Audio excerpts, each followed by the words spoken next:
Welcome to the Hidden Breach. My name is Henry. I'll be guiding you through psychology in service of the soul today, mind, meaning, and the localized self in the larger field of consciousness. As Carl Jung basically pointed out, when psychology loses sight of the soul, it becomes merely a science of process without meaning. We are not dealing with a Psych 101 course here. The goal is not to survey psychology completely and as an academic discipline. The goal is to place psychology inside a larger consciousness framework that I will explain in a second. Psychology becomes most useful when it studies the human interior without pretending to exhaust it. And we'll lay a lot of claim on that tonight. The deck therefore also asks what can psychology contribute and where must it remain humble. Our guiding thesis: psychology is a disciplined study of localized consciousness, consciousness as it expresses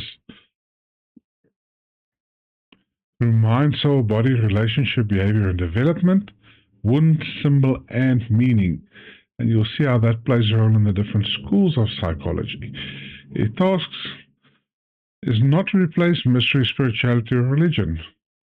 Psychology falls on the right side of the brain. It's part of what Einstein called the servant of intuition, not the master. Its task is to help us understand how consciousness becomes personal, patterned, embodied, wounded, and integrated. Psychology is therefore a useful servant of depth, not the master. Every school of psychology that we will look at, I will briefly mention schools of psychology. I'm not going into deep into that. Preserved one part of the being. The problem begins when the part claims to explain the whole.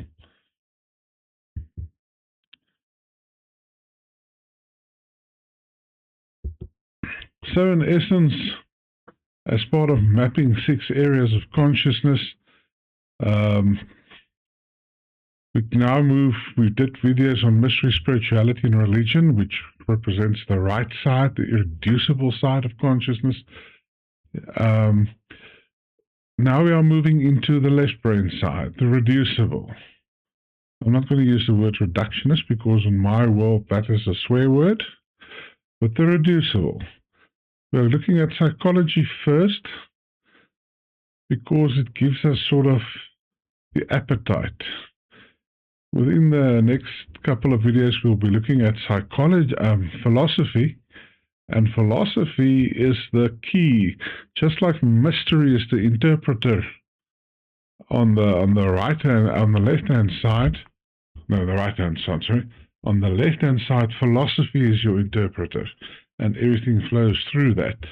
Sometimes, especially in the academic world, people forget that. So, just quickly, mystery is the archetype, pattern, and symbol, paradox, and the language of depth. Spirituality is resonance, alignment, and coherence. So you see, we are not looking at pop spirituality or any specific form. We are looking at what is the expression of consciousness called spirituality. Religion, narrative, ritual, communion, and shared meaning.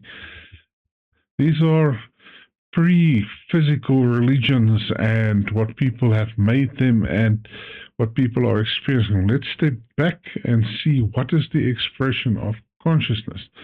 So when we come to the reducible, the structuring, the inquiring side, physics is what is reality made of. And I'm currently working on the physics material, so it's amazing what you can see by studying physics if you are not in the silo lens of physics. There's a lot of concepts that just fits onto other domains. Of course, it will give a lot of physicists heart attacks, but yeah, go and look at the great physicists and what they did and said. Philosophy, what can be known, valued. reasoned, and what can we conceptually clarify? And especially in a field like consciousness, I'll share in a moment, this is very crucial because there's a lot of stuff, especially in the area of AI, when it comes to what is consciousness and can AI be conscious? And unfortunately, the debate is driven from out of the scientific community, and they are conflating ideas. And we'll look at that in a second. Let's just look. Psychology is how localized consciousness. So we distinguish between what we call field consciousness, or consciousness as the prime concept, as Ian McGilchrist would say, or as Ibn Sina would, the Islamic philosopher would say, the first cause, everything that is contingent from part. There's local versus that. And they are connected, but psychology itself is really about localized consciousness, well, I was you, and how it functions in your life. Why do you do the stuff you do? How does your programming work? Of course, from psychology and biology, we get to neuroscience, which plays a huge role in modern science. And it's good to look at neuroscience from various angles, but that's a study for a later date. Psychology belongs to the reducible side. The psych itself is open towards symbol, meaning, soul, spirit, and mystery. So psychology helps us to understand how that happens. There's our 6 domains. Looking at the localized self, mind, soul, and spirit. Let's really check. There's my consciousness slide. So just on the reducible side, people are really conflating issues. I don't think many times it's deliberate. It's just based on ignorance. Consciousness is not awareness. Cognition is not the whole mind. Intelligence is not consciousness, and sentience is not consciousness. These are different concepts. Don't conflate them into one concept and therefore say that awareness is consciousness, or sentience is intelligence, or cognition is the whole mind. That is a reductionist point of view, and it really is hindering the study of consciousness a lot. So my personal working view from consciousness is that I don't want to define it. I think we should study how consciousness expresses itself. And from that you can see an amazing picture emerge. Somebody said the other day, the beauty of studying especially Eastern philosophy is maybe they solved the hard question of consciousness 5,000 years ago. And the problem is that the West went a different path, and they're only now really starting to discover what was discovered 5,000 years ago in the East. I thought it was an interesting thing. Each will play its role. That's why we study psychology, philosophy, physics on the right-hand side, so that we can get a picture. Always in your mind, when we talk about consciousness, I would like you to understand it's sort of the analogy of a mirror that is darkened and dirty. And the more we clean the mirror, the better is the picture that we see.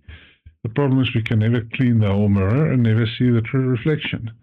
But the more parts of the mirror we clean and see, the better the picture. Therefore, we do not discard any area. We don't throw away the pieces that we don't like.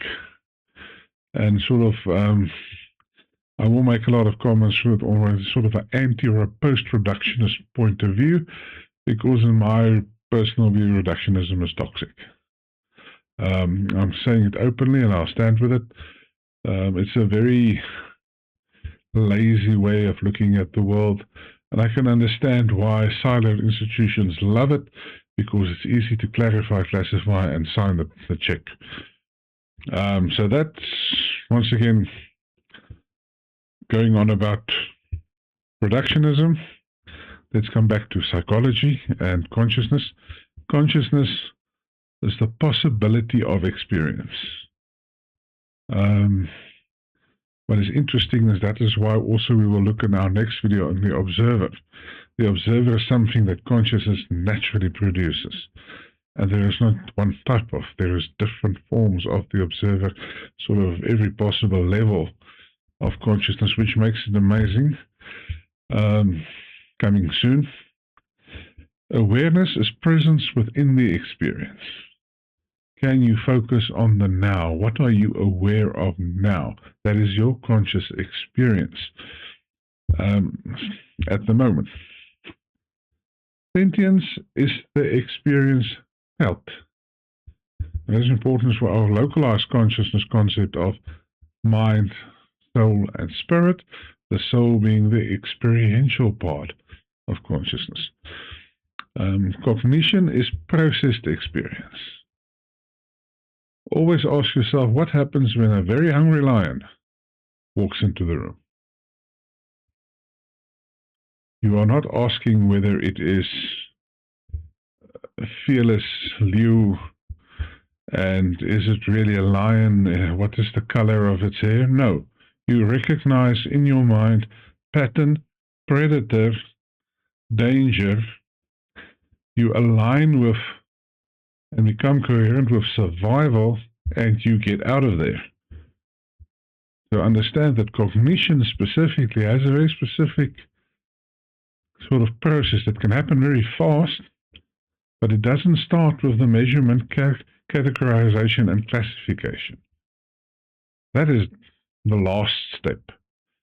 When you safely, and you can reflect on what happened, calmed yourself, addressed your nervous system, reflect on the meaning, what is it meant for you, then you ask, okay, so what did I really observe? So let's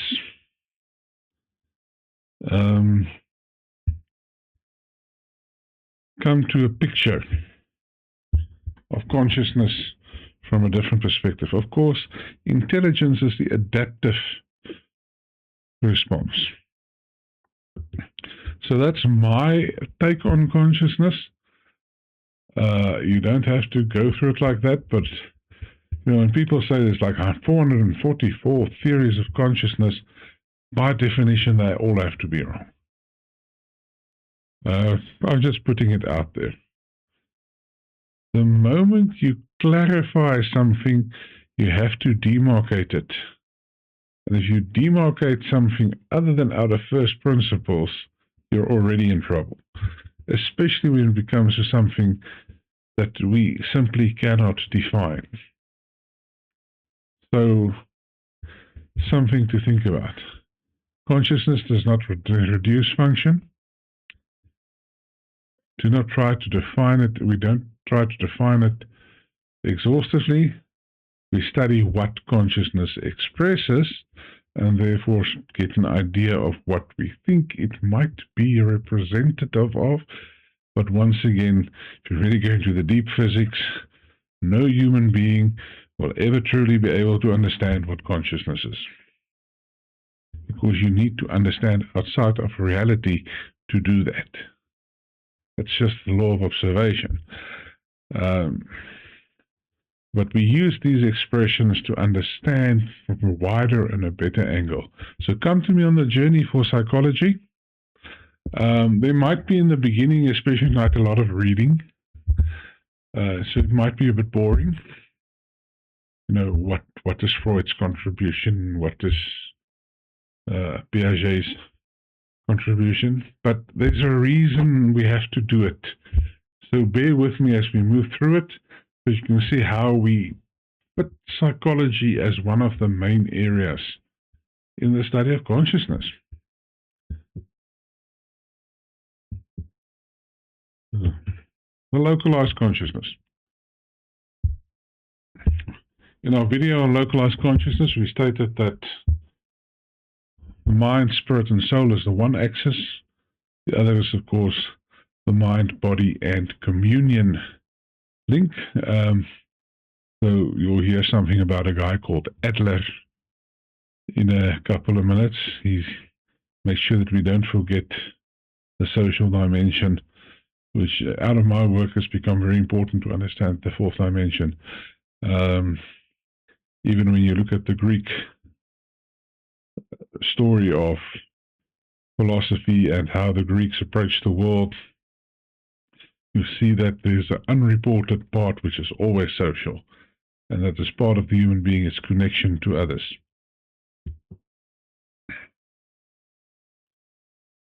So just a quick overview. Psychology is most useful when it helps understand the mind, most transformative when it remembers the soul, and most humble when it approaches the spirit without trying to own it. Mind, cognition, perception, bias, development, attention. Structures, interprets, reasons, plans, and protects. So yes, that's your thinking faculty. Your agency lies in your mind. The soul is experiences, suffer, imagines, remembers, and seeks meaning. The soul works with dream, symbol, shadow, story, and individuation. Do you hear Jung yet? The spirit is the observer. It's the witness. It aligns, transcends, and brings coherence. So in this case, the spirit is not a neutral observer, which we'll address in the video of the observer. The spirit gives us presence, conscience, responsibility, witnessing, and the ability to integrate. Psychology and localized consciousness. Each of the major schools contributes. Psychology studies localized consciousness by isolating its dimensions. Let's quickly look at it. When we look at the mind, we've got cognition, perception, attention, and meaning-making, cognitive developmental neuropsychology, how the mind interprets and builds reality. When it comes to the soul, Jungian, psychoanalytic, narrative, humanistic psychology, how inner life reflects meaning and wholeness. The body, instinct, conditioning, habit, nervous system, and trauma.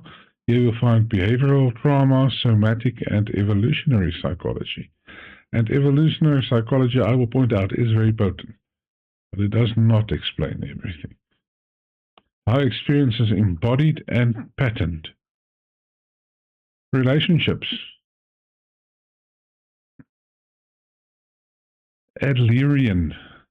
I just always want to say Adler. Attachment, family, system, social, cultural. Contribution, how the self is formed with and through others. You'll also hear a bit of Ken Wilber. Integral thinking, integral theory coming up. The spirit itself, experiential, transpersonal, and here our main guy is Viktor Frankl. How the person relates to meaning beyond ego.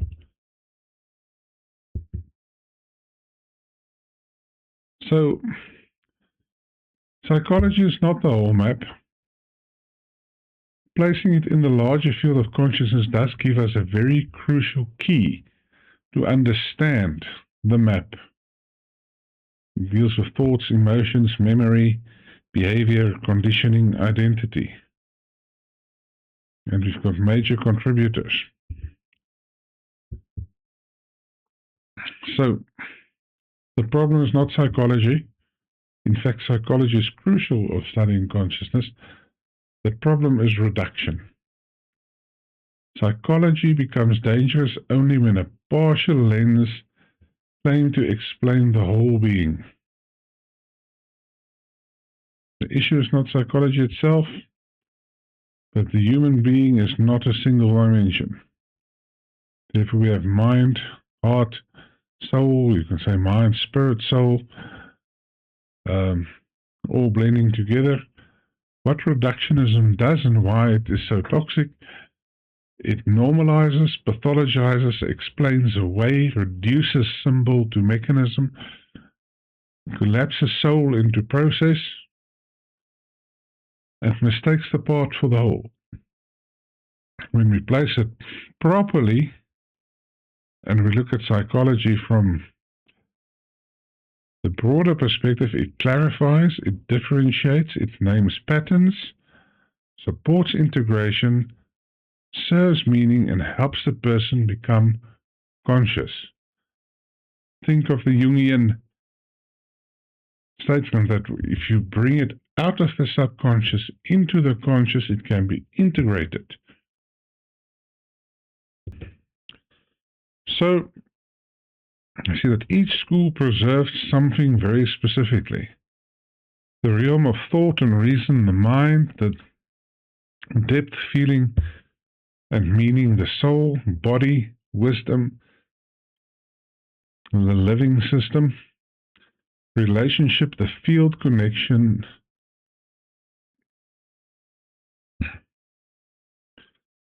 and care, meaning, the search for purpose and value, and development, the unfolding of potential over time.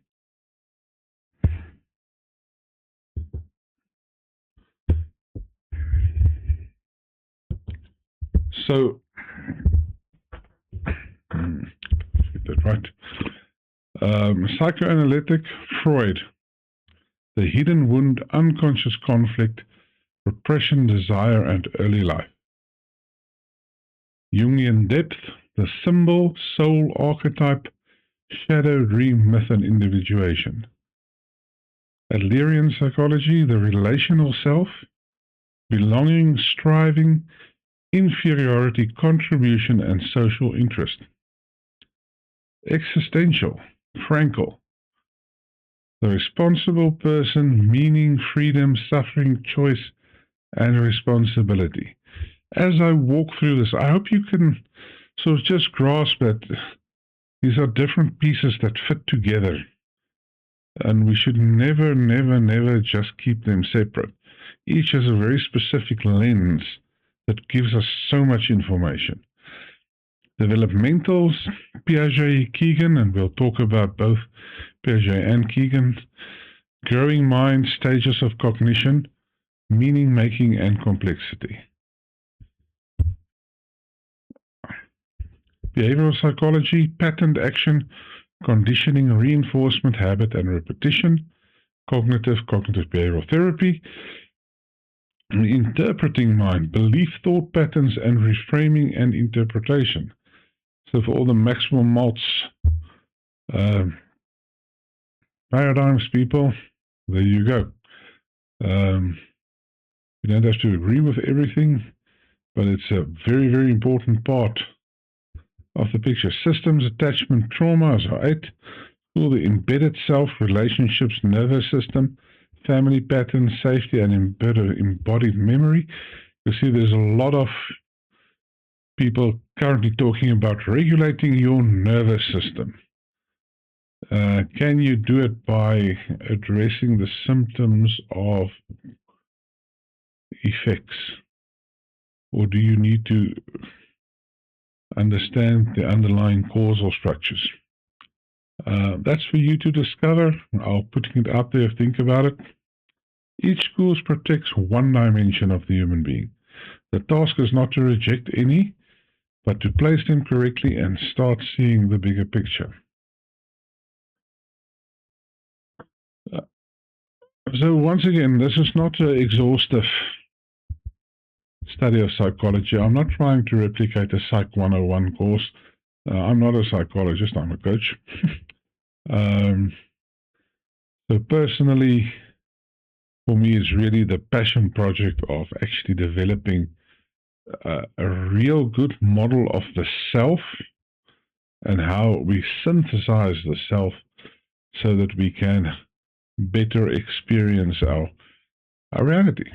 That's sort of the mainstay where this is going and what this is all about. But in order to get there, we first need to understand being, and if we want to understand being, we need to understand the 6 areas of consciousness. So, not a focused reading of psychology, but we do look at different people and their contributions and how it contributes, what can we learn from them. You'll see that we talk about the 5 greats of foundational psychology. maybe not the person that they said founded psychology, but definitely the five names that you cannot miss. We look at a couple of modern scholars, James Hollis, Robin Keegan, and Ian McGilchrist. And yes, each made a contribution, so we ask, what did they clarify? What pattern of development did they identify? What path forward did they sort of offer? And how does it contribute to the larger picture? So there's our picture. See them: Freud, Jung, Adler, Piaget, and Frankl. I believe anybody is interested in understanding the human mind and humans per se needs to have some basic understanding of these five thinkers, whether you like them or not. I can obviously say I'm not a big fan of Freud. I think he was obsessed with certain things. I'm sort of very partial to Jung, so I agree with Jung's views on it. I'm also not a big fan of Piaget. So yeah, for all the Jordan B. Peterson fans, don't have a heart attack.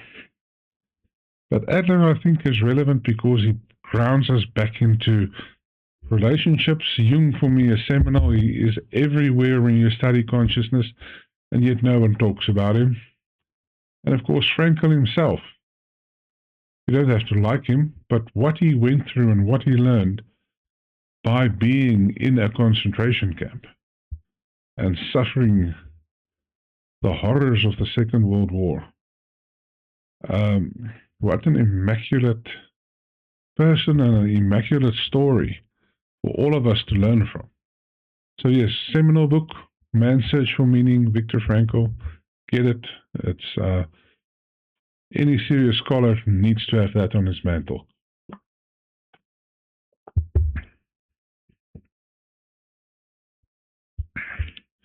So our first way of looking at them, we're sort of looking the internal biological versus the external social view.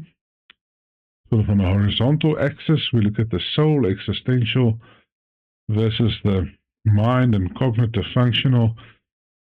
On a vertical axis, then you will sort of see Jung being somewhere between internal and existential, Freud somewhere internal and mind cognitive.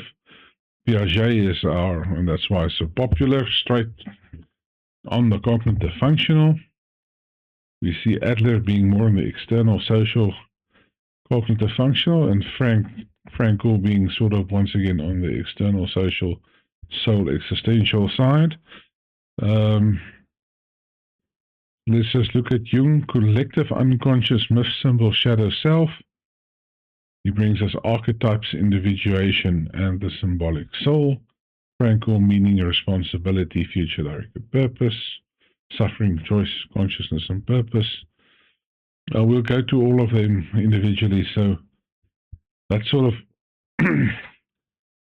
what come up when you say I need to map these people and their contributions.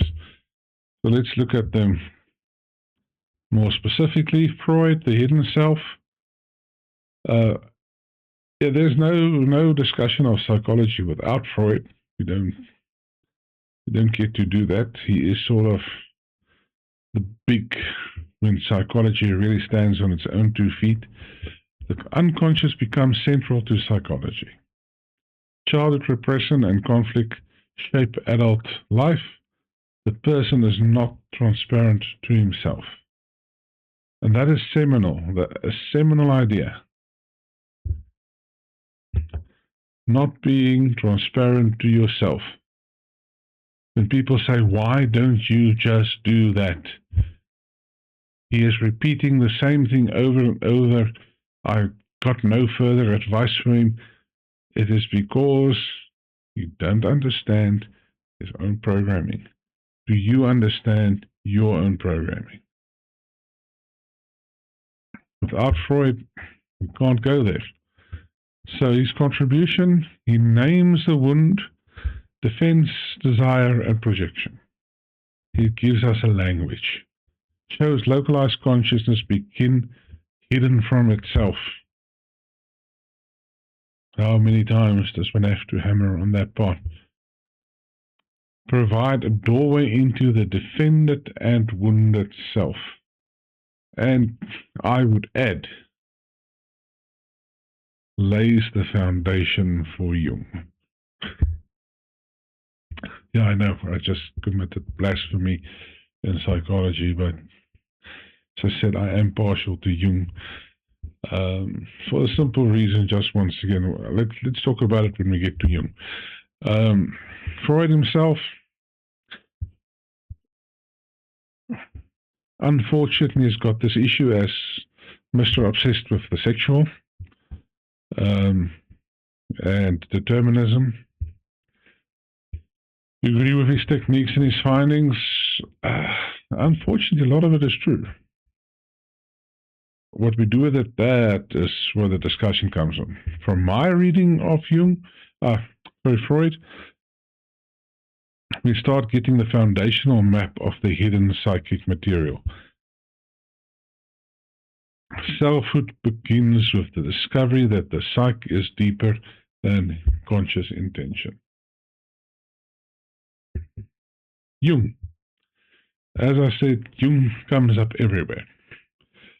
If you study physics, you get into the Pauli-Jung discussions. He is a key of the five figures of psychology. When it comes to philosophy, you can't ignore him. You study mystery literally defined as archetype, pattern, and symbol. So who's the master and the great thinker when it comes to archetypes? Jung. From that perspective, if you move into studying spirituality from various areas, you'll find Jung. And yes, that means when you study narrative, ritual, and communion, once again, you'll see Jung coming up. So he is one of the scholars that sort of just blends in to the whole picture. But in psychology specifically, restores dream, image, archetype, and myth to psychology. Jung brings us back to the soul.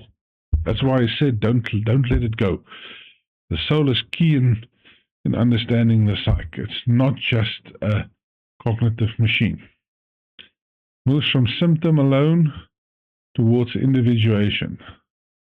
Yes, there's a lot of stuff on the internet on Jung at the moment. A lot of that is slop, unfortunately. Use your discretion. Go for people who really understand Jung. Don't go for pop interpretations. Jung did not do dating advice. He did not do tarot readings. He did not make predictions on your financial wealth. I'm just putting it out there because there's a lot on Jung. And it's almost shocking what he's like. Jung, Machiavelli, I see a lot of these channels that just spring up that, Machiavelli's dating advice according to Jung, dating advice according to Machiavelli. No.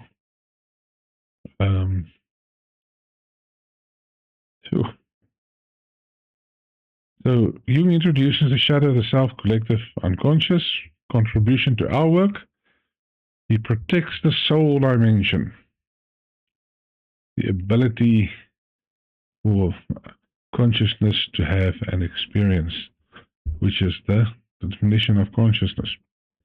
Link psychology to mystery, symbol, and becoming, ground shadow work, integration, and symbolic interpretation. Often treated as mystical, marginal, or merely typological. It's a big mistake of modern psychology. I can't tell you how many psychologists I've talked that sort of get the ew when you bring up Jung. And that, I think, is a serious mistake. Reading the central protector of symbolic depth and the soul's movement toward wholeness. The mind literally speaks in patterns, symbols, and archetypes, and you want to ignore that when you study psychology. That's just putting it out there. Once again, remember, I'm saying it often, There's a lot of great psychologists out there doing great work, and I support them fully. But when the academic discipline, there's a serious problem. Psych is not wounded, it is symbolic. Archetypal and called toward wholeness. That's another thing. Unfortunately, we will mention it at the end of this video. The difference between materialist reductionism, pop spirituality, and what you're actually trying to achieve. And wholeness is the key. Wholeness is the key.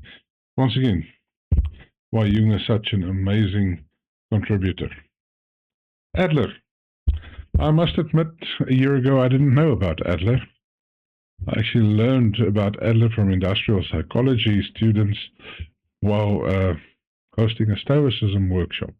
Let me know if you want an in-depth look at the duality of Stoicism and Stoic leadership. But Adler, he brings us the relational self, moves psychology towards belonging, the second part of what every human being is longing for, belonging. Shows inferiority compensation as social psychological forces, places the person within the relational field. As you upgrade your understanding of reality from object, picture, frame to node, network, connection into field, attractor, basin, and oscillation, you'll see that we cannot exist independent of each other. No human being was meant to be alone. And Adler is the one that brings that into the heart of psychology. Once again, many people didn't like him, and fortunately his legacy is now being restored. I can see that, and I actually really appreciate it. I wish we can really get Jung out of the pop psychology, pop spirituality world into the serious psychological thinking as well. Because Jung is a hidden gem, but Adler, for me, is a great revelation. And I never knew that he was one of the 5 big original movers. So, if you're going to study power, influence, and persuasion, Adler is your guy. Explains how insecurity becomes overcompensation. Reveals the self as socially embedded and contribution seeking. It sounds so obvious when you listen to it, but it's quite interesting that many people don't think of it like that. Often reduced to the inferiority complex guy. Yeah, not bad. My reading, thinker for the relational field, belonging, dignity, status, and contribution. You play your life through connection to others. And that's why we'll look at integral quickly as well later on. You are connected through your expression, your connections, and the stuff around you. But you're connected to everything.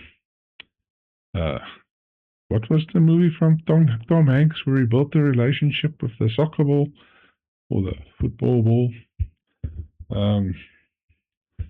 That's just what we do. I greet my plant every morning, and ever since I started doing it, the plant is really doing well. So yeah, the self is shaped by how it seeks its place, dignity, and belonging amongst others. Frankel. Let's start with the one-line takeaway. The self is not formed by the past. It is called forward by meaning and responsibility. It sounds so hoo-ha, but can you find meaning in the darkest place? And I'm going to look directly at you and say, for those who have gone into a dark night of the soul, not the pop spirituality, dark night of the soul, the one that you quickly do, the real thing where you really go into the void and you experience the nothingness, as Rumi call it, dying before you die. Can you find meaning? because that's what Viktor Frankl did. And he shows us, literally as that picture shows us, that without it you will not make it. Foundation for psychology restores meaning, suffering, freedom, and responsibility to psychology. Shows that the person remains capable of response under constraint. He links human dignity to conscience and future orientation.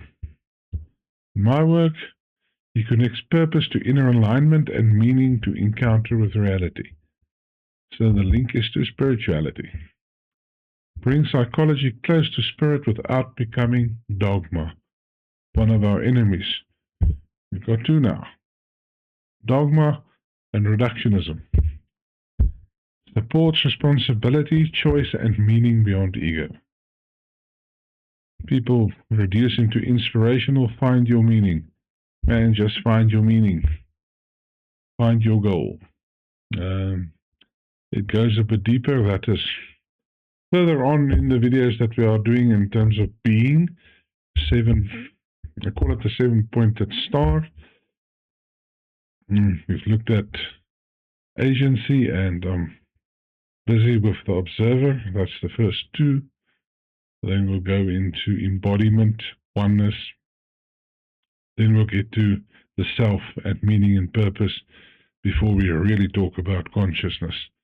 That is the foundational cosmology of the hidden breaches, understanding these areas and really having a good grasp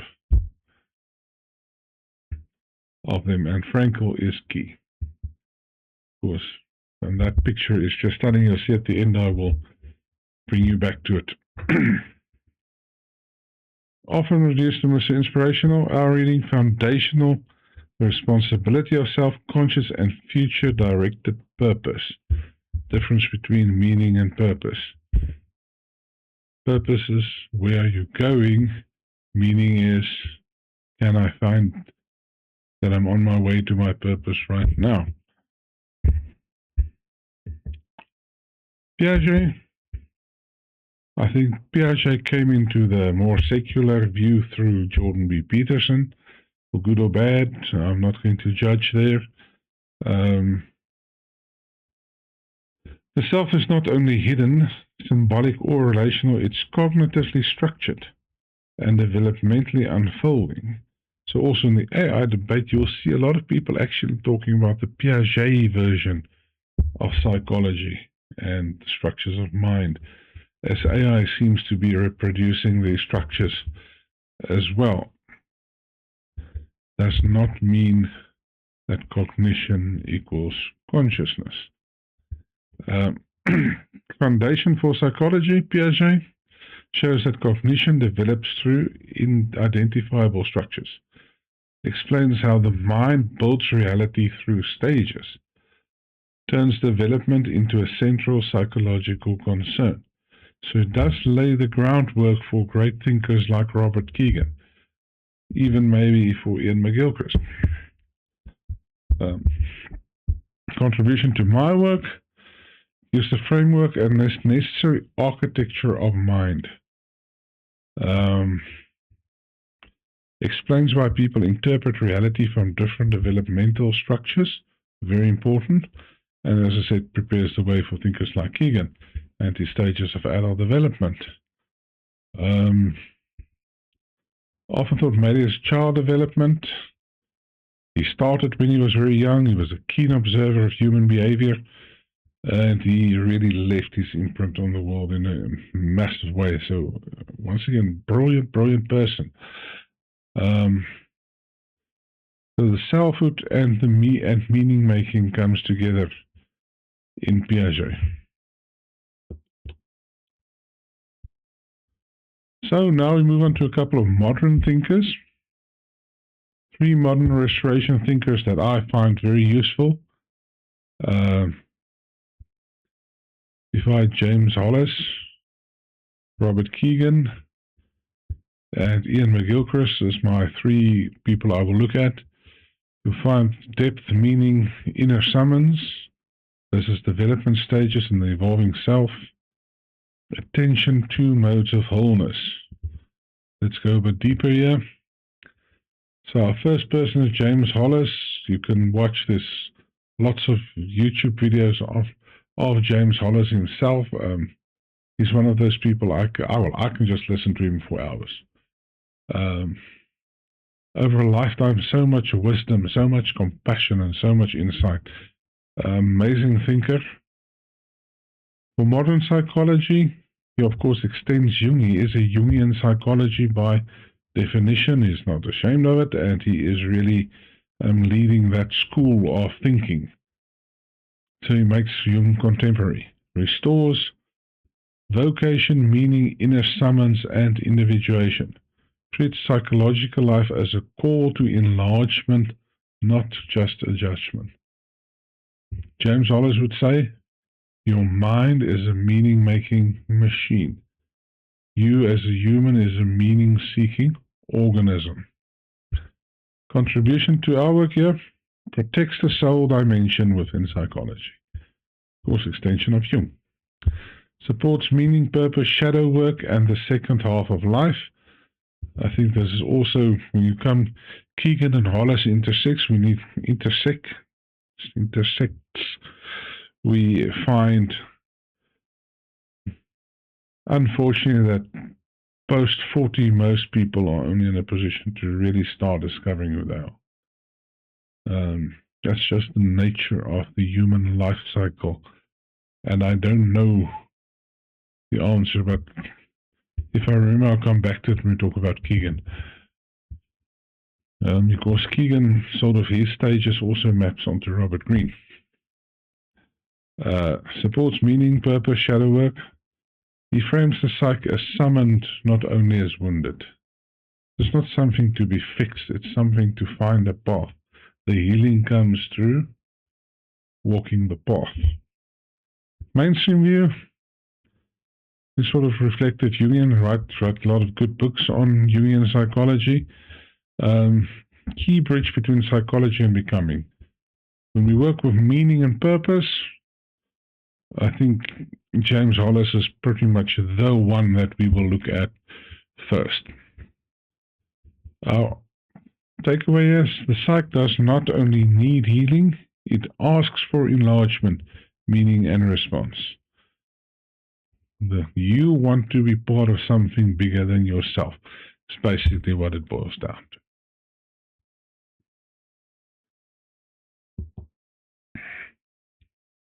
So his major book is A Life of Meaning. I think it's exceptional. You'll find it on the bookshelf here behind me. Central message, meaning is not found in it is made. Through attention, responsibility, and a relationship, a life of meaning is a life given to what matters more than we do. What gives life meaning? Belonging to something larger than yourself. Love and deep relationships. Work that, sorry, I'm smiling because that sort of, you hear these things coming up, and in the light of discussing consciousness, it's amazing to see something repeating itself in different ways, in different areas of consciousness. And then people want to reduce it to, no, it's just a mechanism of matter. Work that contributes. Serve and be responsible. Another thing that is, due to the crisis of meaning in modern society, needs to be addressed is that responsibility. Parents do not teach their children responsibility anymore. Engagement with beauty and the soul. Now we're going to the realm of qualia. The coherent life story we can stand by. Why am I here? So the inner journey, the task is not to become someone, but to become who we already are. From ambition to vocation, from achievement to contribution, from self-preoccupation to self-forgetfulness, and from fragmentation to integration. So beautifully said. This matters from having a life to living a life, doing it for yourself to giving beyond yourself, seeking happiness versus seeking meaning.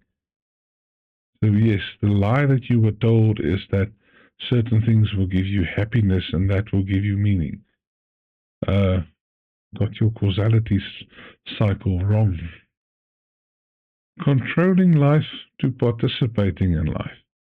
Especially if you study localized consciousness and complexity theory, you get to dynamic landscape.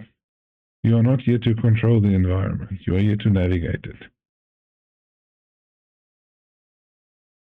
Only certain things you can control, but for the rest, the landscape will change as you walk through it. And you need to navigate it, not try and control it. Avoiding pain to bearing what matters. When you have meaning, and that's things up with Viktor Frankl, if you have meaning, then you can bear the pain. Then the cost is never too high. The role of adversity, suffering is not meaningless. Thinking that you can have a life without suffering is infantile. It's literally the forge in which you are made to be you. In fact, there is beautiful Christian fable, Hind's Feet, which basically says that everything that you have suffered is what makes you you. It is the crown that you wear. Can you see everything where you have suffered?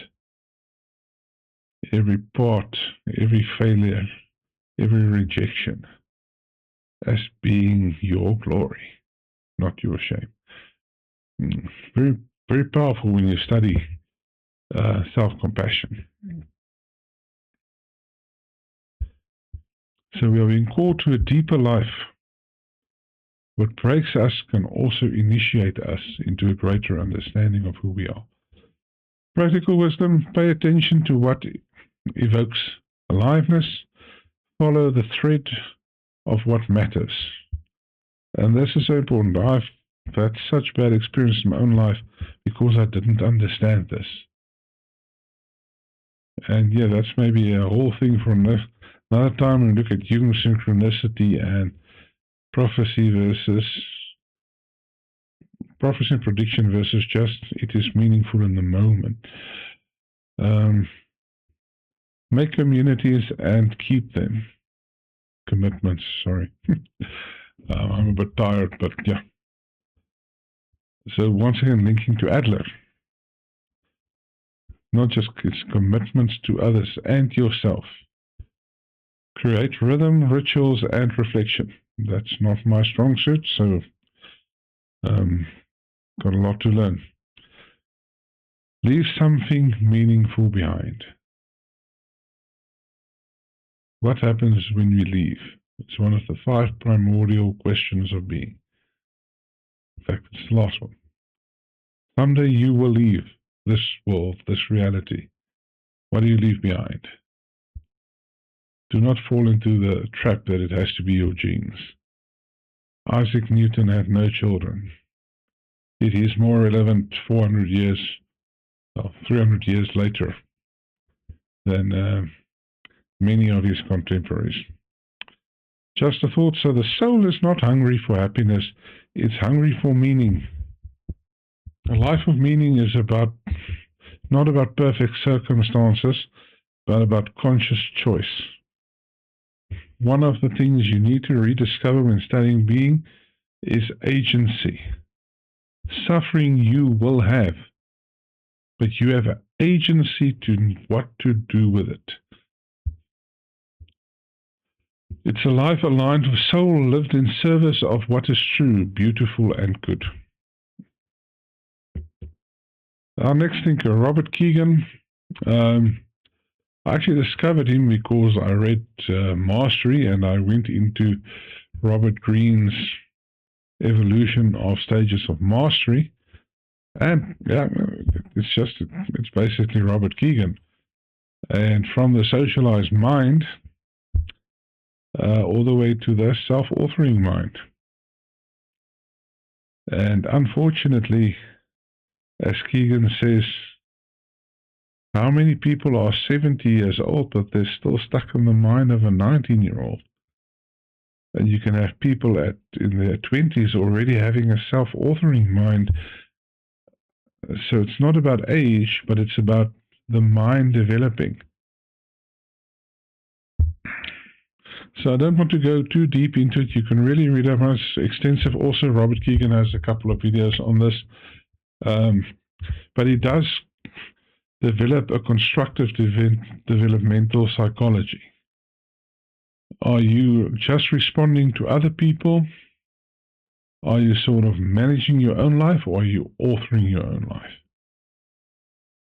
It shows that meaning making evolves through stages. Of course, you can really go on to that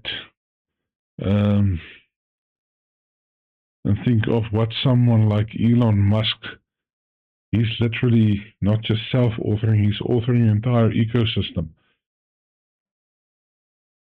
And I can promise you, if you look at him, there's certain things that obviously do not add up. So it doesn't mean you have to be the most brilliant, most saintly person in the world, but you can come to a place where you create your own reality. But most people choose to just live as slaves of external forces. Clarifies the movement from embodiedness to self-authorship. So what the first thing I've taken away in my work is that people will respond differently to circumstances, and you're not there to force them beyond what they're capable of. Supports complexity, role fluidity, and mature agency. And role fluidity is something that will become more important over the next 10 years as AI will affect the global working situation. Just a simple note there is that role fluidity is simply what role is required of me in the current situation, not the current position. Every position has different roles. Today, I am the guy who makes coffee and brings team spirit.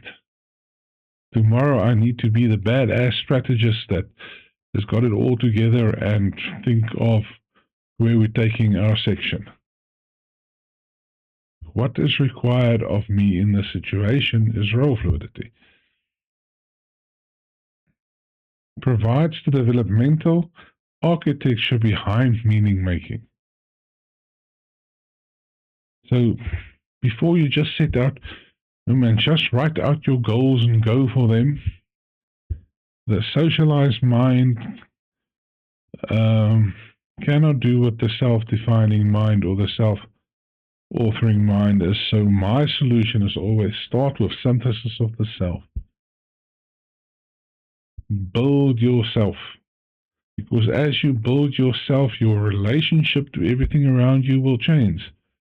And for all those who said that is egotistic and so on, I can promise you, if you do the work, it's exactly the opposite. Remember the quote from Rumi, die before you die. Those who go into really discovering the self becomes more empathetic towards other people, because you see yourself and your own suffering in others. Therefore, you cannot exploit them or abuse them. That's the beauty of understanding the developmental path that Kegan has laid out. Mainstream often developmental leadership reduce it to just a leadership framework. My take is what Kegan has given us is the evolving self and the growth of localized consciousness. What we are subject to controls us. What we can observe, we can begin to integrate and transform. It sounds almost like Jung.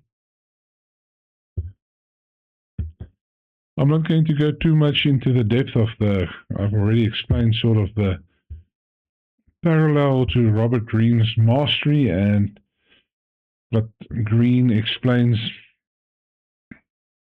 in how, as you expand your skills and grow in your capabilities and your understanding of the word, it literally maps onto Kegan. It is important because it gives us two parallel frameworks that says the same thing and really puts us in the thing that you can take control, agency, responsibility, authority, and sovereignty of your own understanding and grow that. And I promise you that will affect the rest of your life. Learning begins in limitation and structure, but it deepens through self-authorship and disciplined practice. I'm still struggling with the disciplined practice, but we're getting there.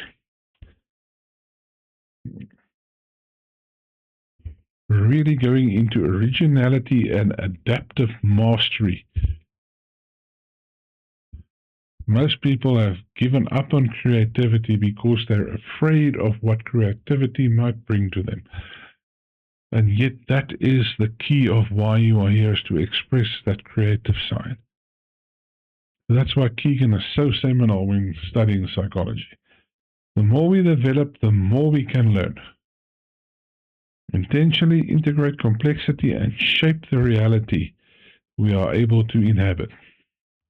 In fact, from that perspective, I think like John DeMartini would say, the more paradoxes you can hold at once, the greater your impact will be.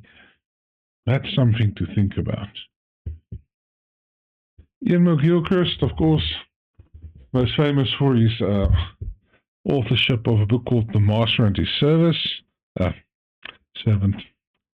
Two modes of attention, one world disclosed. Right brain, left brain. The world is obsessed with the left brain because we can easily clarify, classify, and measure. But when it comes to relational integration, embodying meaningful actions, understanding our heart, our soul, our spirit, it's not that easy. So we tend to ignore it. And unfortunately, in mainstream academia, it has basically been blocked for all purposes. And it's the one thing that will need to be dealt with if modern academia wants to survive in the era of AI. We'll see how that plays out in the next 10 years. What McGilchrist did was reframe the hemispherical differences as modes of attention.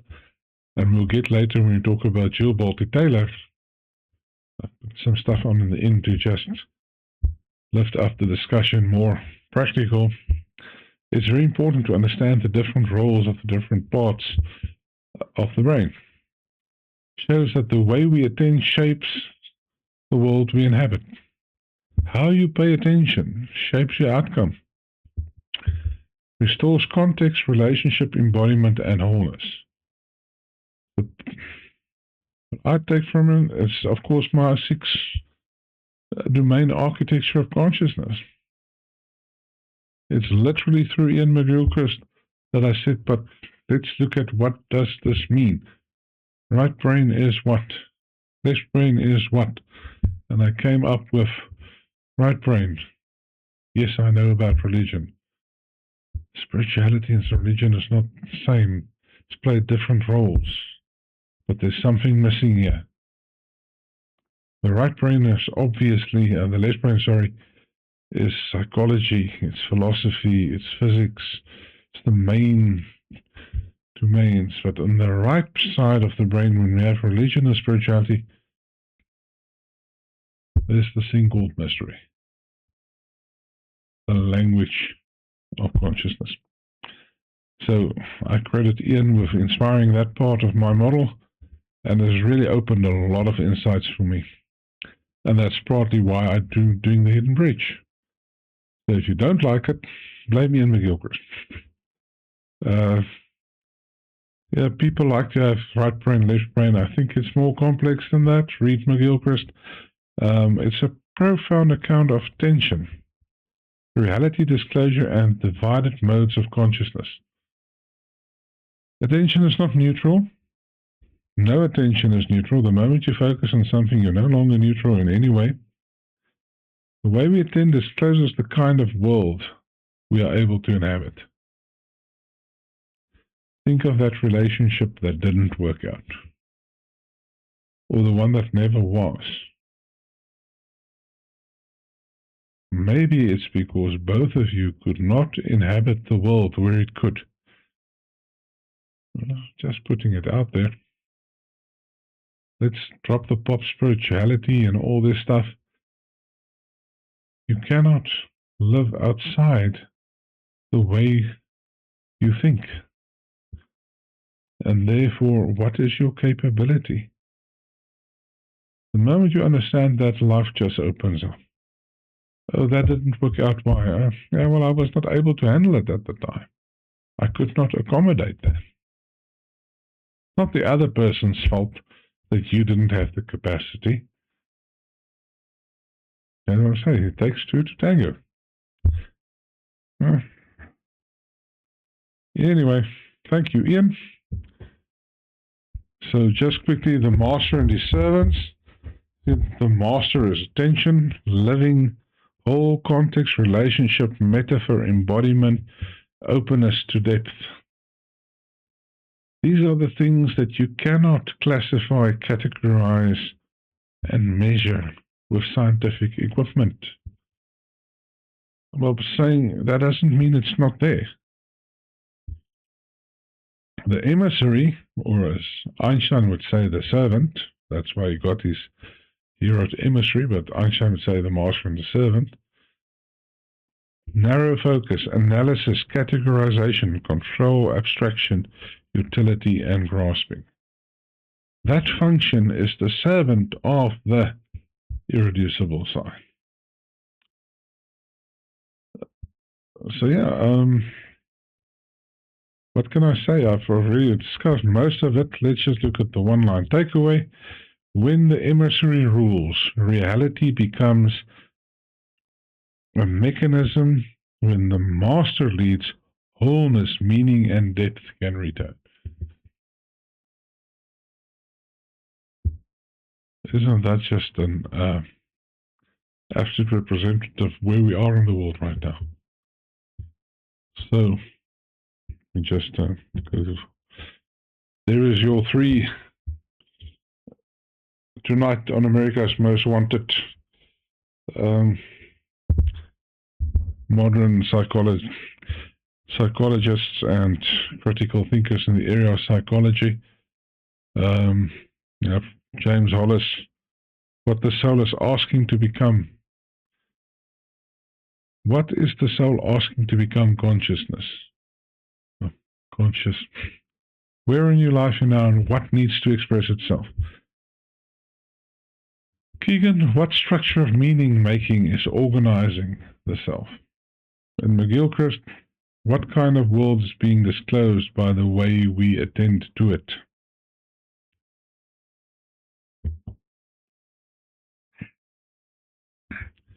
So we have the big five modern thinkers, so foundations to restoration. Discovering these great minds in psychology is really giving me hope for the field. There was a time that I was not very positive on psychology, but really doing the work and working through what's going on, there seems to be a movement toward a more integrated and more holistic side, but there's also, unfortunately, opposite, very reductionist, very materialist, narrowing in many places. So no single thinker explains the whole. Together they reveal the self as a hidden, symbolic, relational, responsible, cognitive, evolving, summoned, and attentive entity.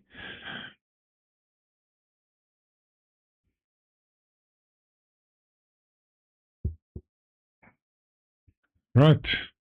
Psychology as the good servant of depth. Depth, in this case, takes us to mystery, spirituality, and religion.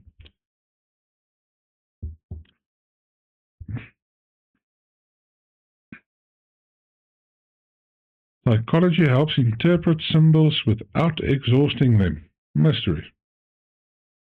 Psychology supports embodiment and discernment without replacing the spirit, spirituality. Psychology clarifies human process without reducing faith to pathology or dogma, religion. It maps patterns, it names the wounds, it studies development, it clarifies cognition, it supports integration and translates the experience. Psychology serves best when logic becomes the good servant of intuition, a la Albert Einstein.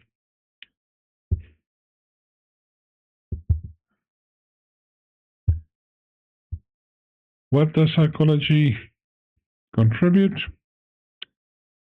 Mapping patterns, differentiating experience. We've done most of them, translating lived experience into a usable language. Support embodiment and integration. Embodiment becomes much more than just what do you taste and how do you express. It's really a part of being you in the body expressing who you are. What psychology must not do. Explain away mystery. Collapse spirituality into mood or preference. Reduce religion into a pathology, neurosis, or more sociology. Treat symbol as only projection. Pretend that logic exhausts intuition. Assume that the measurable is the whole. Psychology serves best when it becomes the good servant.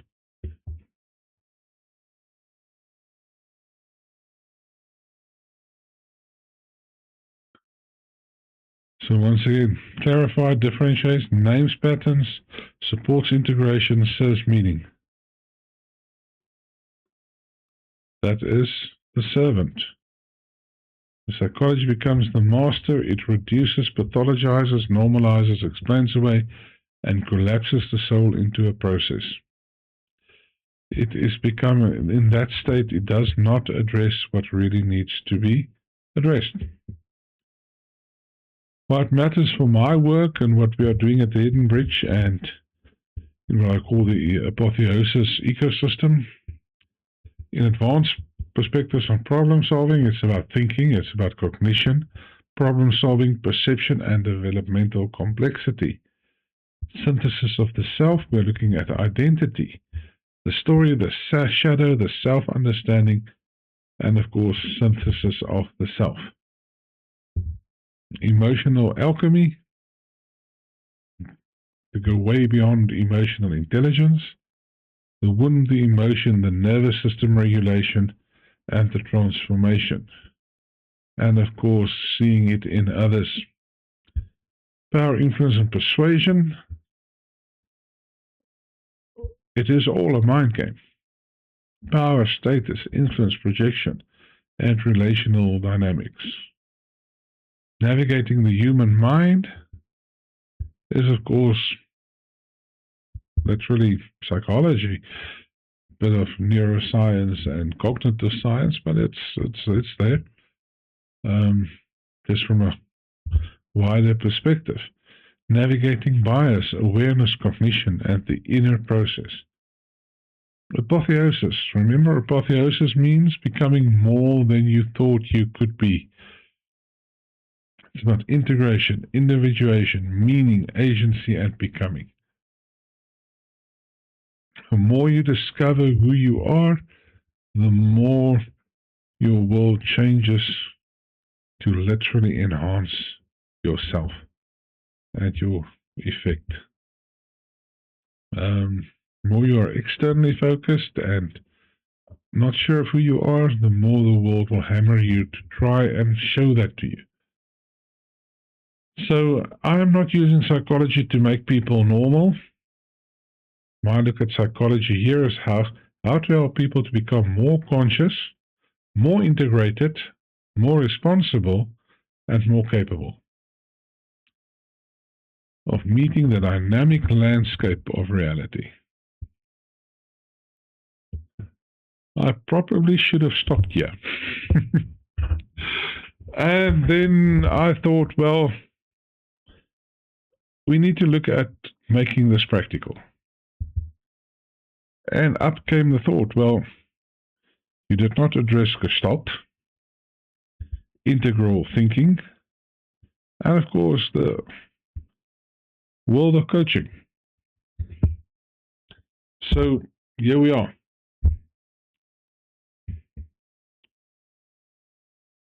Let's look at Gestalt. The unfinished whole, the brain filling in the gaps. So that's how you explain Gestalt to somebody who doesn't know what it is. Remember the pictures that looks like it's the map of Africa or a mother and a child? Is it random dots, random clump of dots, or is it a Dalmatian? Can you see all the antelope in the woods? You know those pictures? But Gestalt is much more than that. The whole is greater than the sum of its parts. Awareness reveals what remains unfinished. The present moment carries the unsolved pattern of the past. Figure and ground, contact, boundary, unfinished business, polarities and integration. We'll get to the cycle in a second. It is crucial for understanding, once again, how the human mind works. It's very important in embodiment, and it helps you where you are blocked. If you feel you are blocked, there's two things you can do. You can do, let's not use the word chakra, let's say your energy center audits. What are you repressing? You're living inside yourself, you're repressing the lower energy centers. If you're just constantly expressing yourself but never thinking about anything, then you're suppressing the higher energy centers. There I said it. I didn't address chakras in the mystery video, but there's practices and exercises that you can do for every center, and if you forget, get out of the Eastern mysticism into just looking at areas of life that I'm either expressing or suppressing. Move psychology into embodiment. Reframes blockage. Shows that repression remains active until integrated. And that is what I learned from Gestalt when I encountered it. Your brain will not let the unfinished cycle go for the rest of your life. So one thing you can do for yourself is to finish all your cycles, even if it just means writing a letter to your father, or the person who rejected or bullied you in high school. You don't have to track them down and tie them down and say, now listen. The act of actually just writing a letter, expressing your feelings, and closing the loop will close the cycle, and you will feel literally with every exercise how much lighter you feel. What is not brought into awareness continues to organize yourself. So see, once again, Jung. If you repress something, it goes into the shadow, and it will govern your life, and you will call it destiny. That was Jung's version. So here's the Gestalt cycle. A full presentation here. Always starts with a sensation. It becomes an awareness. It leads to mobilization, the act, contact, and expression, a completion. Once you have completed, you withdraw, you integrate, and go on to the next one. But what happens if you cut it off before you can express yourself? The mind simply cannot handle that. It will bury that and bring it up to you over and over and over till you finish the cycle.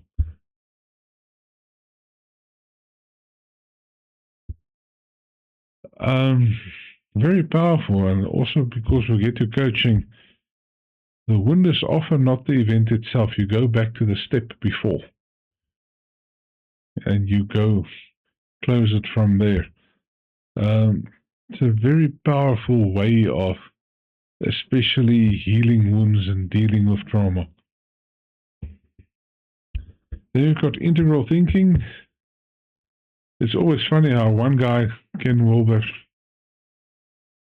got a model that got everybody going, but it's so simplistic on the one side, but on the other side, it's really helpful to understand the self. No single lens is enough. The inner world is his first quadrant, as people will call him. It's the inner world. What do you know about what I'm thinking? What do you know about how I'm experiencing things? Nada, nothing. You cannot do that. And how we have given that, oh, you are looking at me in that way, therefore you must be thinking, a voice in this world. What nonsense. But what we can observe is your outer behavior. And from that we can deduce certain things. We can also look at your relationships. What are you connected to? And from that we can say, okay, so we sort of see that this is what we're dealing with.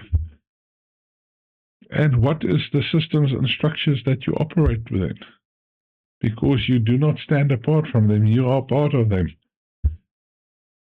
Every school sees something. Reduction begins when one school claims to see everything. Integral thinking teaches us not to look from a single lens. Gestalt teaches us that your brain will fill in the picture, close the loop, and be done with the cycle. So one person cannot be collapsed into a single dimension.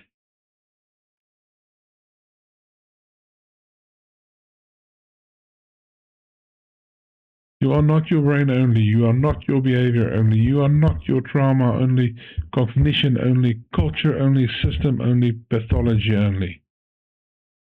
You are all of that. But they do not determine who you are. If we look correctly, yes, we look at your mind, body, emotion, story, culture, system, soul, and spirit, and we say the issue is not psychology, therapy, or coaching. It is that people tend to want to flatten that and look at it from one lens only.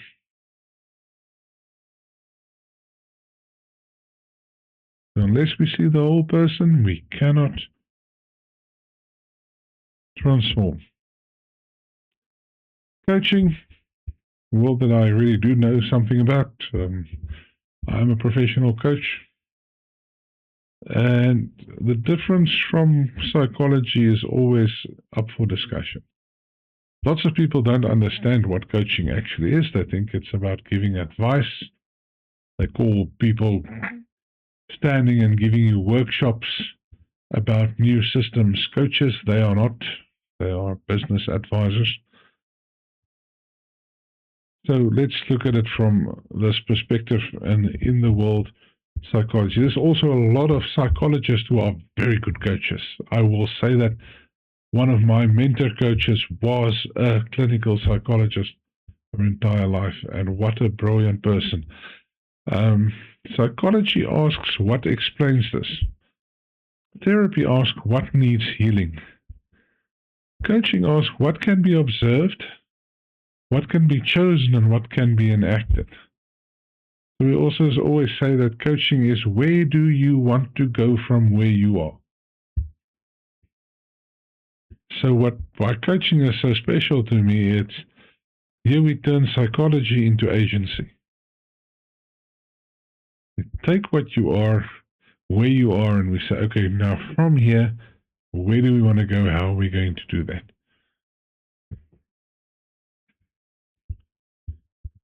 Professional coaching, ethics, agreements, coaching mindset. You can go to the ICF website. It's really about listening, inquiry, and reflection. Relationship, about trust. It's about safety. It's about being present. A real good coach is just a thought guide. Asks relevant questions and let you walk through your own mind. It's about growth, awareness, learning, and action. So coaching is not therapy. It's not advice. It's not diagnosis. It's not motivation. And it's not spiritual authority. The moment it is any of these things, it is not coaching.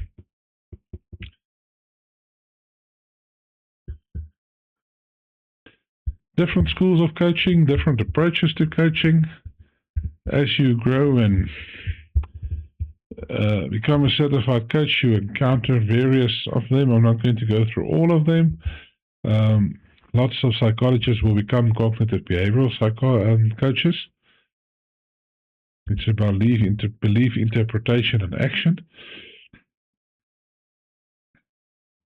Narrative coaching is about the story you are telling yourself and your role in it. What happens if you see that you are the one who has the solution? Based on the hero's journey, very, very powerful. Have Gestalt coaching, which is about, once again, where did the blockage come? Let's take a step back and let's complete the cycle. Ontological coaching, I think, is also brilliant. It's about emotional states mostly, and how do you step into emotional states? What is the experience that you will have if you step into an area of wonder? Well, do you really want to hit your father? Well, see him before you. Now hit him. How does it feel? Did it solve anything? Then there's somatic coaching. I'm still very new to that. I'm still learning that. But yeah, it's very important for embodiment. How do I feel in the body? How do I feel in the expression? And then there's, of course, integral and executive, which is about internal process, external behavior, links, and systems and structures. So once again, also, just like psychology, coaching is not one field or one practice. It's got many different things, each making its own contribution. The key here is that the self is enacted. Declaration, stories, interpretation. Emotion is about mood, readiness, and relational field. The body is about posture, breath, presence, and action. Your language shapes the world, your emotion shapes possibility, and your body shapes your action. So getting to the person does not merely think differently, the person learns to be differently. Going on to embodiment. So psychology explains, coaching activates, embodiment integrates. So when we see psychology from this as also the foundation of coaching, we see that it's not just explanation, it is where psychology actually becomes an agent of discipline to transformation.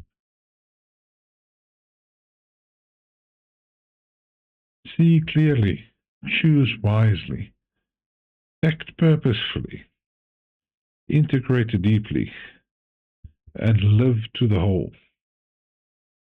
That's what we're supposed to be doing with psychology. It's not just about fixing things.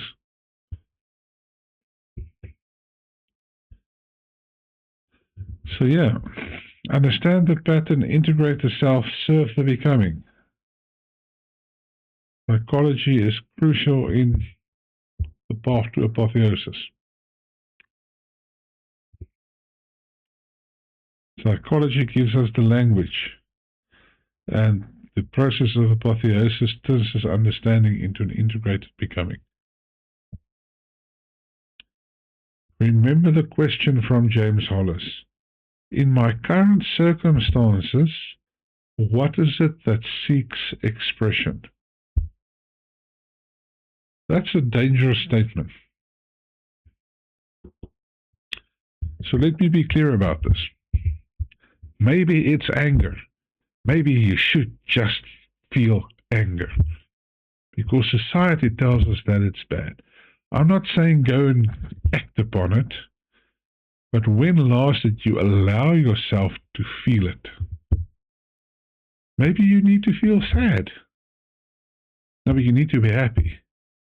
No, sometimes you just need to feel sad. Because once you felt it, you know, I don't like this, I can act upon it.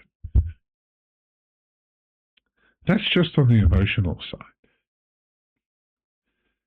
What seeks expression? What do I need to find a new job? Do I need to be more creative? Do I need to build better relationship? What is it that seeks expression through me? I'll leave you with that in terms of thinking. There's a couple of things I wanted to add. So the three questions that psychology cannot avoid: what is hidden in me? What is trying to become whole in me? What am I being called to become responsible for? And each of the people we've discussed make a contribution. So psychology begins by asking what's hidden, matures by asking what seeks wholeness, and culminates by asking what is calling me forward. In this synthesis, we can say psychology is not the enemy of mystery, spirituality, or religion. It becomes the enemy only when it forgets that it's a servant. At best, psychology gives us a language to the wound, a structure to the mind, insight to our development, compassion for the body, understanding of relationship, and humility before the soul. It is such a crucial part of understanding. And for myself, I just wonder why it's the part of consciousness that I took the longest to start looking at. And yet, the more I look at it, the more I learn. And how many people will pick up a psychology book for fun?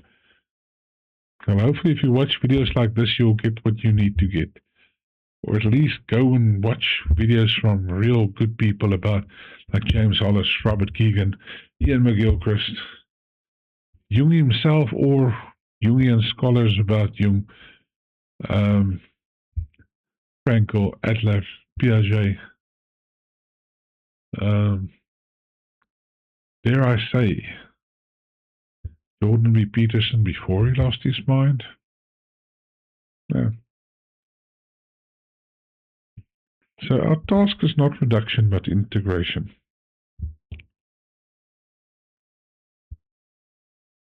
Psychology in service of the soul. Valuable because it helps us understand the local human field. It can name wounds, clarify, reveal, interpret, helps us to understand ourselves, but it must remain in service of the soul. When psychology becomes the master, it reduces. When psychology becomes the servant, it helps. I promised there's another section, so this came after the previous edition.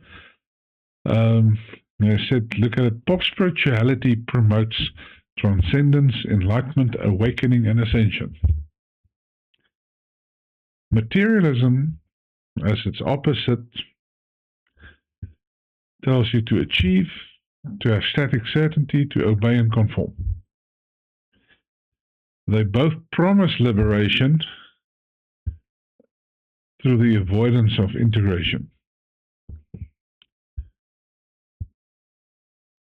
So what do they say? Become more human, detach, transcend, purify, ascend.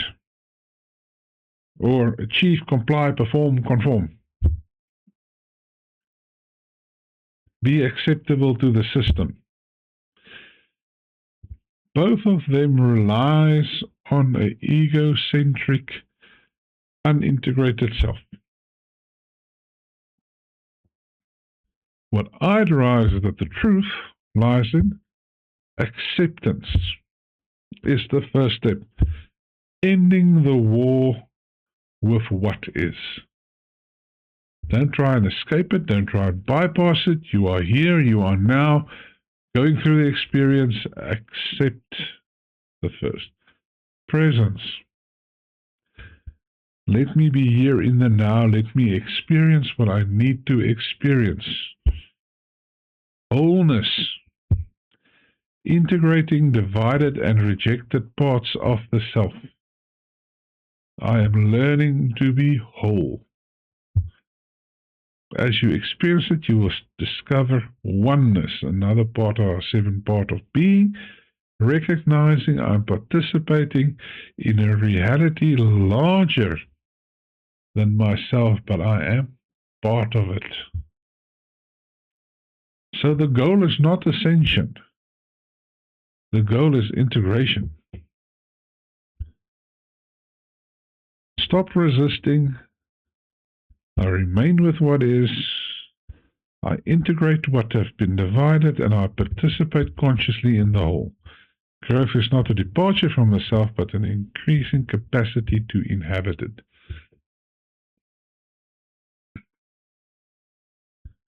So, synthesis of the self really is understanding, awareness, acceptance, compassion, efficacy, expression, integration, and transcendence. It is the cycle, which is actually dynamic. You go through it many times in becoming more and more of who you are.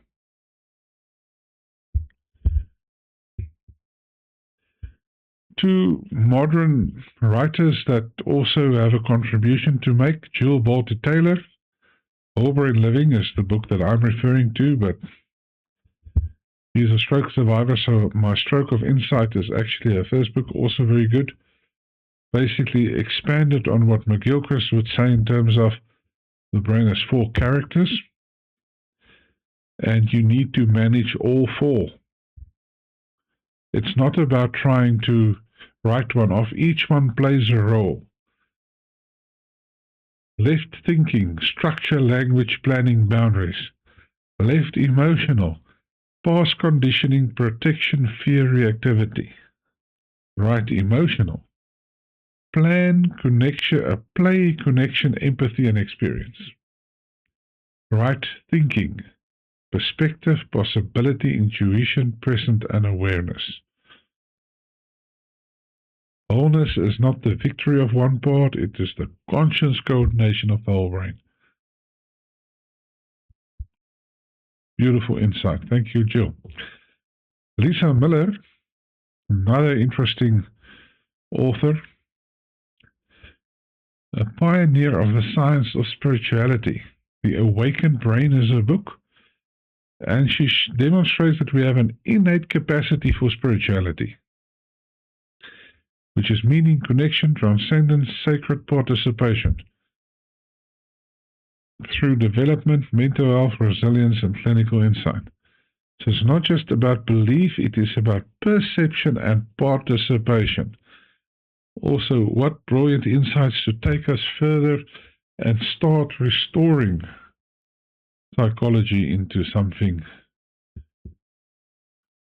And so this is a summary of conventional psychology, pop spirituality versus the synthesis of the self.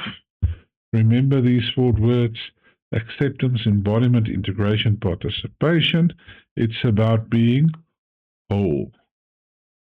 It's not about having a comfortable life. It's not about transcending and going into some weird dimension, and it's not about slaving yourself to death. So, this is my sort of my slide for the psychologists.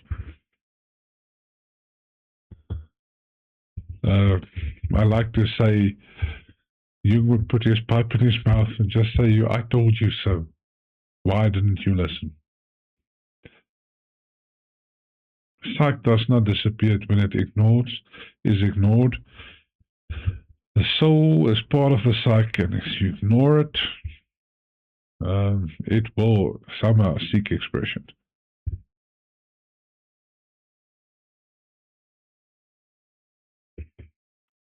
I hope you've enjoyed this overview of psychology. I think it's an amazing field to study, especially when viewed in the light of the others. Our next video will look at the observer from various angles and the different traditions surrounding it. We're talking about Hypatia and Rumi and the Mothman, the observer and quantum physics. It's all there, not the same. But we'll talk about something that you will encounter on the crossroads. But it's not a demon, it's the observer. And it's not evil, good or evil is neutral. But there's so many things we can say about that, and that's just, once again, if the reductionist material are correct, that is just fascinating that the human mind can actually construct that. But because it's, once again, a tradition at various across the world, it shows us something bigger about consciousness. So that's our next video. After that, we'll go into philosophy. That's going to be a big one. I stopped creating slides at 172 because how do you not talk about anybody from Albert Camus to Hannah Arendt, some of the modern people that are making great contributions like Bernardo Kastrup, but you cannot ignore Lao Tzu or what about Ibn Sina?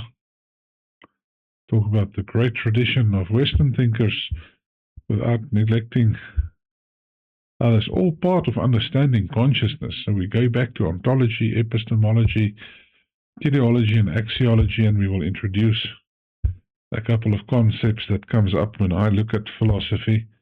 It's a major part because I sort of always say mystery is the right ear and philosophy is the left ear. It's how we listen to that part. But I will leave you with one question. So I'm going back to the presentation. Thank you for joining me on the Hidden Bridge.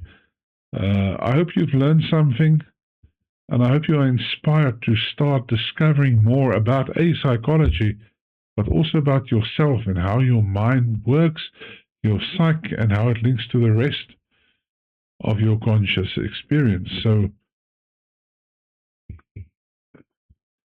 last one, when psychology ignores the soul, it loses sight of being human. And here is my question to you as I conclude. What gives your life meaning? And there I leave you. Thank you. See you in the next one.